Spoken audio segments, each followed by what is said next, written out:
In the summer of 2003, the football world didn't just change, it tilted on its axis. Real Madrid, already the most prestigious club on the planet, had just signed David Beckham. He joined a dressing room that already housed Zinedine Zidane, Ronaldo Nazario, Luis Figo, and Roberto Carlos.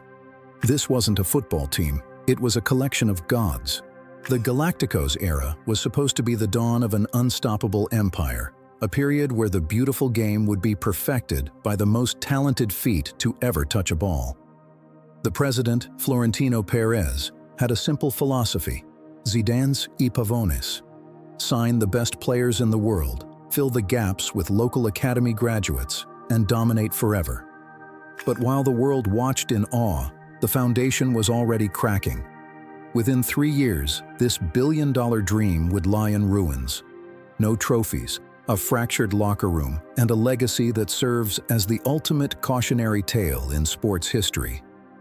This is the story of how the greatest collection of talent ever assembled managed to fail so spectacularly. The blueprint for the Galacticos was born out of a desperate need for supremacy. In 2000, Florentino Perez won the Real Madrid presidency by making an impossible promise. He would snatch Luis Figo from their bitter rivals, Barcelona. When Figo arrived at the Bernabeu, it signaled a new era where financial might was the primary tactic. Every summer, like clockwork, a new icon arrived. First Figo, then the elegance of Zinedine Zidane, followed by the clinical genius of Ronaldo. By 2002, the plan seemed flawless.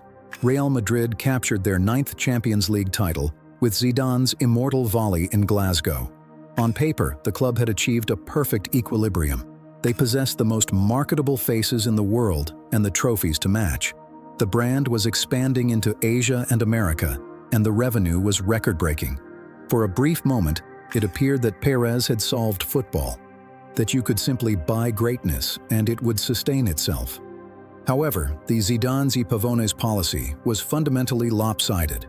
While the superstars earned millions, the pavones, the young academy players, were expected to do the heavy lifting for a fraction of the salary. This pay gap created a resentment that poisoned the pitch. As the club prioritized shirt sales over defensive work, the stars became untouchable and the workers became discouraged. In the end, Real Madrid traded its engine room for a showroom, leaving the team beautiful to look at but impossible to drive. The collapse of the Galacticos can be traced back to a single, catastrophic decision in the summer of 2003. Claude Makelele was the heartbeat of the team. While Zidane and Ronaldo grabbed the headlines, Makelele did the invisible work, breaking up attacks and shielding a vulnerable defense. He was the only player who provided balance to a team overflowing with offensive ego. When he asked for a salary that reflected his importance, Florentino Perez didn't just refuse him, he insulted him. Perez famously claimed that Makelele wasn't a loss because he lacked technique, couldn't head the ball, and rarely passed it more than 3 meters. He was sold to Chelsea, and in his place, the club signed David Beckham. It was a move driven by marketing, not sport. Real Madrid now had a team of creators, but no one to win the ball back. Zinedine Zidane famously remarked at the time, "Why put another layer of gold paint on the Bentley when you are losing the entire engine?"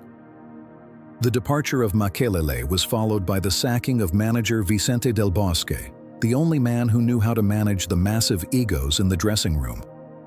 In one summer, Real Madrid had removed their defensive soul and their leadership.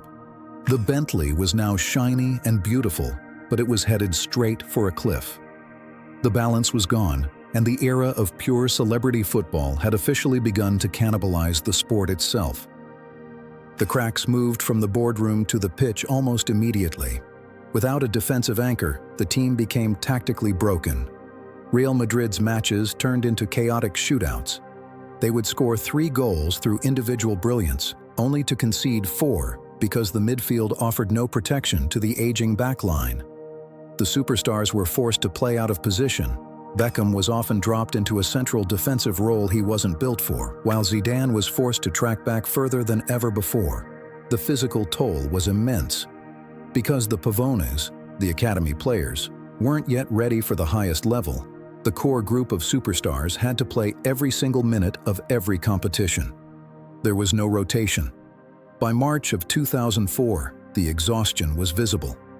A team that had been competing for a historic treble suddenly hit a wall. They lost the Copa del Rey final, were knocked out of the Champions League by Monaco, and collapsed in the league, losing 6 of their final 7 matches. In the locker room, the atmosphere soured. The players were no longer a cohesive unit, they were a collection of individual brands. Training sessions became secondary to commercial tours and sponsorship appearances. Managers came and went in a revolving door of frustration, none of them able to convince the world's most famous players to track back or defend. The prestige of the white shirt was being traded for the glamour of the red carpet, and the results were humiliating. The 2005 to 2006 season served as the final, brutal realization that the Galactico project had failed. The defining moment didn't come from a trophy lift, but from a standing ovation at the Santiago Bernabéu for a rival. Ronaldinho and Barcelona dismantled Real Madrid 3-0 in their own stadium. The Madrid faithful, known for their demanding standards, stood up to applaud the genius of their enemy. It was a silent admission that the power in Spanish football had shifted. Real Madrid was no longer the best team in the country, let alone the world. By now, the superstars were aging, and the lack of a cohesive transfer strategy was glaring. The club was going through managers at an alarming rate, with 5 different coaches taking the dugout in just 3 years.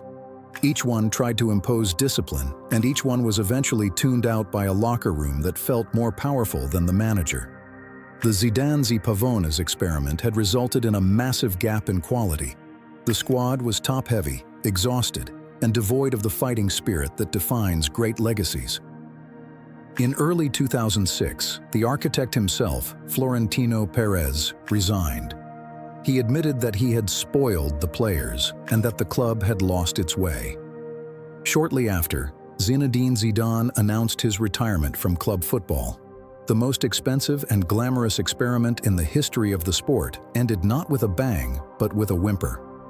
Between 2003 and 2006, this collection of the world's greatest players failed to win a single major trophy. The dream of a permanent empire had turned into a 3-year drought. The failure of the first Galacticos changed the way football clubs were built forever. It proved that a team is not an accumulation of stars, but a delicate ecosystem. You cannot have the flair of Zidane without the grit of Makelele. The disaster forced Real Madrid into a period of deep soul-searching. They eventually returned to winning ways, but only after they abandoned the obsession with individual celebrity in favor of a balanced, high-intensity squad.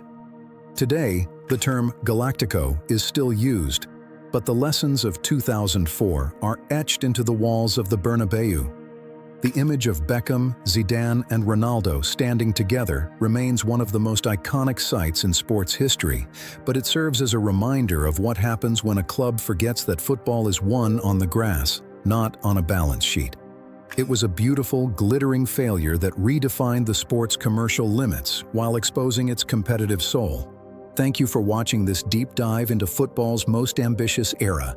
Here at Goalline Stories, we preserve the narratives that shape the game we love.